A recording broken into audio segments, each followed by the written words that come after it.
Hey, what's up guys, just Guy4 here with my video review on the Titanium War Thin Optimus Prime figure.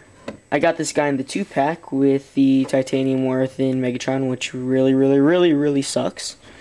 He is just a really bad figure in general, but why am I talking about Megatron when this is Optimus's review? I'm so sorry.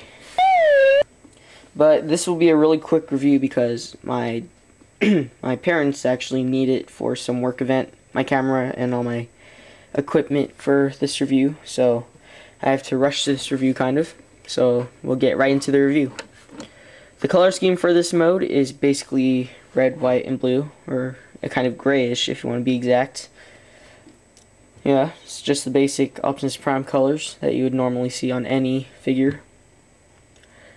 You'll see blue in the back right here. It's kind of a sparkly blue, kind of, as you can see there.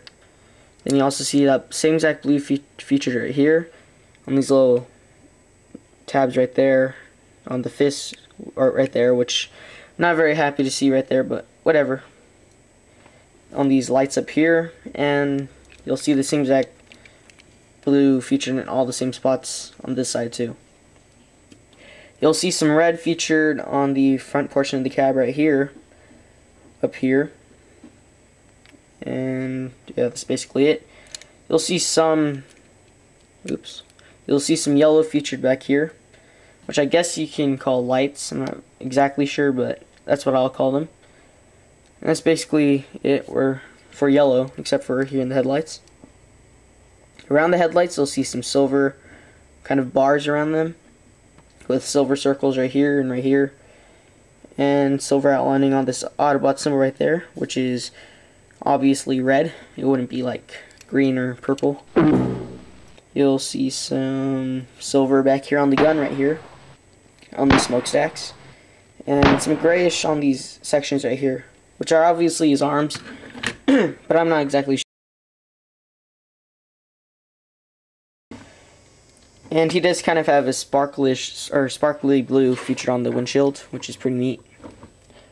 Although it would have been kind of cool if it was translucent, but of course you got to remember this is a titanium figure, so they're not going to go all out. These toys aren't really meant for play; they're more for display pieces.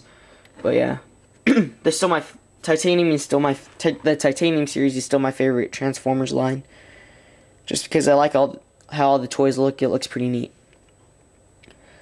So, you can remove the gun, but it doesn't look as good in this mode.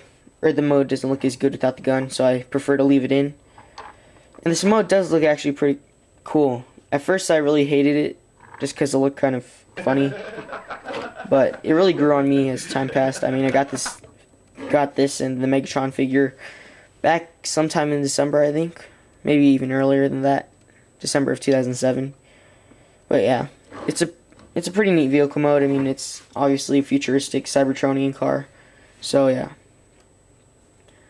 Overall, I rate this mode a definite 7 out of 10, maybe 7.5 out of 10. I'm edging more towards 7 out of 10.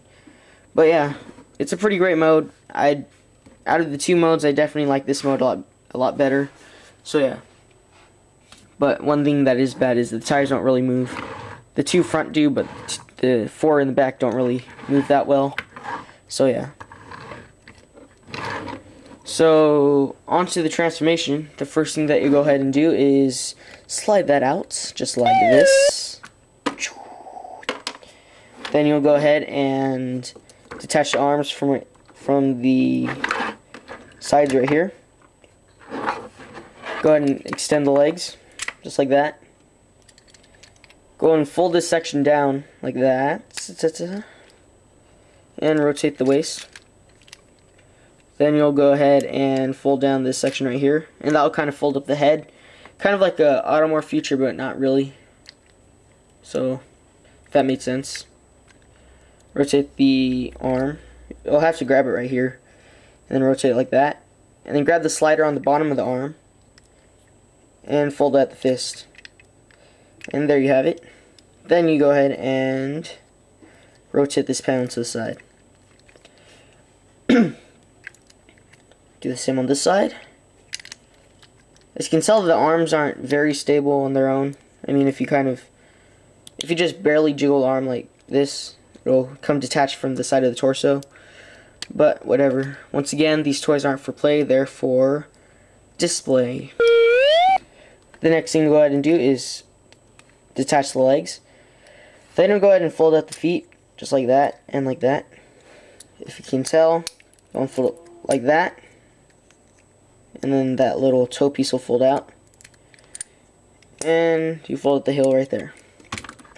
And there you have Optimus in his robot form. As you can tell, it was a pretty basic transformation, but still fun at the same time. So yeah.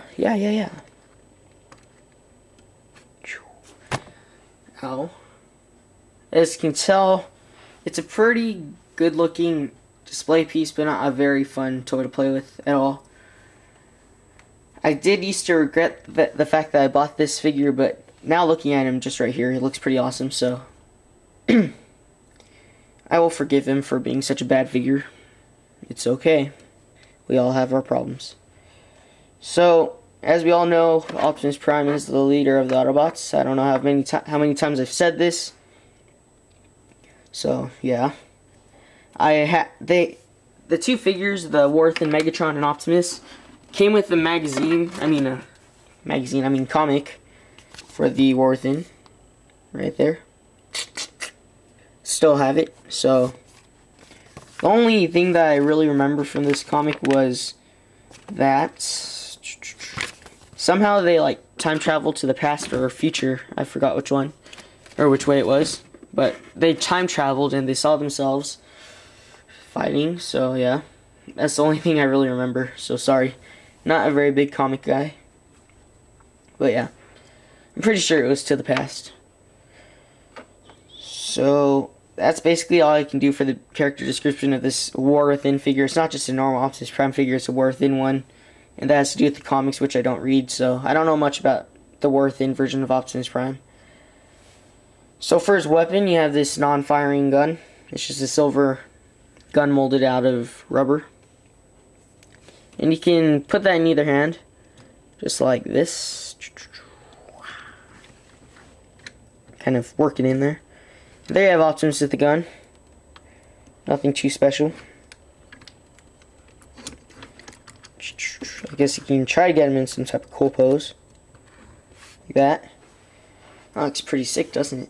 Now you're jealous that he skipped out on this figure. When you saw him in the stores, you're like, oh no. But now, he looks pretty sick. Nah, this guy was a Toys R Us exclusive. I forgot to mention that. But yeah, he looks pretty cool right there. Ooh. I never really... Yeah, it looks pretty sick. I never saw the figure in this light. I'm really digging it, so it's pretty sick. So, his color scheme is basically the same, so I won't really go over that. Actually, I hardly ever go over the color scheme for robot mode anymore, so whatever. His articulation is really bad, so you probably won't want to see it, because if I try to show you the articulation, there's a 75% chance that the pieces will fall off, so I'm not really looking forward to that. But I can show you a color scheme, so I'll be right back. So here we are with the size comparison next to Optimus Prime, who's kind of leaning forward, looking like he's drunk, slouching over. And Ultra Magnus, the coolest figure ever, my favorite. And as you can tell, Ultra Magnus is the tallest from the head, just right there, out of these three figures, with Optimus being the shortest. Whatever, it's all good, but whatever. That's my phone. Probably my parents asking for the camera right now, so I'll speed along with this review. Get the guys out of the way here. So overall, this is a really great figure. I'd totally recommend him. A lot of people don't like the titanium line, but this guy's plenty of fun. I really like the titanium line. As I mentioned earlier, it's my favorite line, or series. So yeah, I totally consider them. If you missed out on these figures in the past, and you don't really want to buy them off eBay, you can go ahead and pick up the titanium Grimlock and Prowl figures, which are out at Toys R Us right now. They're Toys R Us exclusives, and they look pretty neat. I'll be picking up Grimlock soon, so if you want a taste of the titanium figures, go ahead and pick those up at Toys R Us. They're about $20, I think, which is kind of overpricing it, but whatever. So go ahead and subscribe to me and Smosh, because they are now number 3, which kind of sucks, I guess. Go ahead and check out Universe TF, which will be moving away from Blogger soon. Woohoo! Check out thetransformersmatrix.com. Check me out on Twitter, and that's basically it. So, thanks for watching, and goodbye.